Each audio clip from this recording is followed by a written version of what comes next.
जय श्रीराम. माझ्याकडे एक मित्र बसलेले आहेत आणि त्यांचं म्हणणं आहे की आम्ही एका मंत्र्याकडे गेलो होतो की बाबा अशा आमचे कामं जरा मंजूर करून द्या. मंत्र्यांनी सांगितलं त्यांना की कामं मंजूर होणार आहेत, आता मंजुऱ्या सुरू होणार आहेत. आता त्या मित्राने मला सांगितलं, मी त्या मित्राला म्हटलं काय रे तू का नाही म्हटलास मंत्र्याला की कामं मंजूर करण्याचे अधिकारच तुमच्याकडे आहेत आणि मग मंजूर होणार आहेत असं तुम्ही कसं काय बोलताय. ते म्हणे आम्ही काय बोलणार होतो, आम्ही आपलं गपगुमान मान खाली घातली आणि घरी आलो. हे बघा संजनाबाईंचं पण हेच व्हायला लागलं. कामं मंजूर होणार आहेत. फक्त संजनाबाईंचं एक जास्त स्टेप एक्स्ट्रा आहे, ती अशी आहे की ते उद्घाटनं करून टाकतात, बोर्ड लावून टाकतात, फटाके फोडून टाकतात, कामं होत राहतील. म्हणजे खडखडाट आहे सरकारी तिजोरीमध्ये. आणि आता कोणीतरी लात घालेल या भीतीने बोर्ड लावून टाकायचे, जाहिराती देऊन टाकायच्या.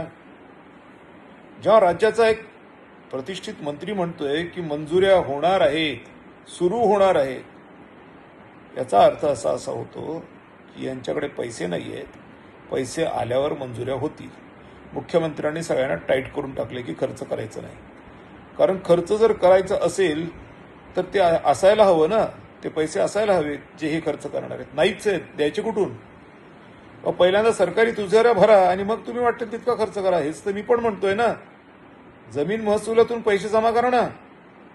माननीय मुख्यमंत्र्यांचा जो अध्यादेश आहे, आदेश आहे, जबरदस्त आहे, त्याचं पालन करा.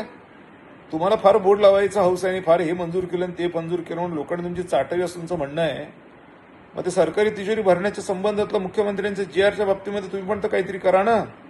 भरा ना ते पैसे, कुठून भरायचे ते पटापट. तुमच्याकडे पण बऱ्याच जमिनी आहेत. मी पण ऐकलं जालन्याच्या बऱ्याच कॉलेजेसमध्ये सरकारी जमिनी हडप केलेल्या आहेत. काढा ते पैसे आणि भरून टाका आणि मग खुशाल बोर्ड कशाला लावता. प्रत्यक्षात कामं सुरू करा. एक काम सुरू नाही कन्नड सोयगाव मतदारसंघामध्ये. आणि हे सगळं नसताना तुम्हाला बोर्ड लावायचे. माझं म्हणणं आहे बोर्ड लावण्याचं हे करण्याच्या अगोदर कामं सुरू करा ना. त्या स्वामी समर्थ मंदिराला 50 लाख रुपये कन्नड शहरात देऊन ठेवल्याचे जवळपास किती महिने झाले, त्याला 2 महिने झाले का 4 महिने झाले, अजून एक वीट लावली नाही. का? पैसेच नाहीये. आमदार फंडात पैसे नाहीत, मग कशात पैसे असणार आहेत. घरकुल्यात पैसे नाही, विहिरीत पैसे नाही, रस्त्यात पैसे नाही, पाणीपुरवठा योजनेत पैसे नाही, आमदार फंडात पैसे नाही. मंजुऱ्या होणार आहेत म्हणजे काय?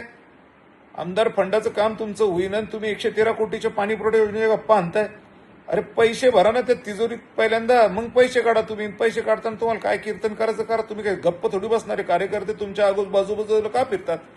बाई काहीतरी आम्हाला देतील मग आमचं घर चालेल. कार्यकर्ते भुक्के, तुम्ही भुक्के, सगळे भुक्केच जमा झाले सारे. काही आमच्यासारखे इमानदार लोक पण पाहिजेत जे पैसे टाकतील तर तुमच्यासारखे भुक्के जगतील. असं वाटायची वेळ आली आता का तुम्ही काही करत नाहीये. तिजोऱ्या भरा एकदा.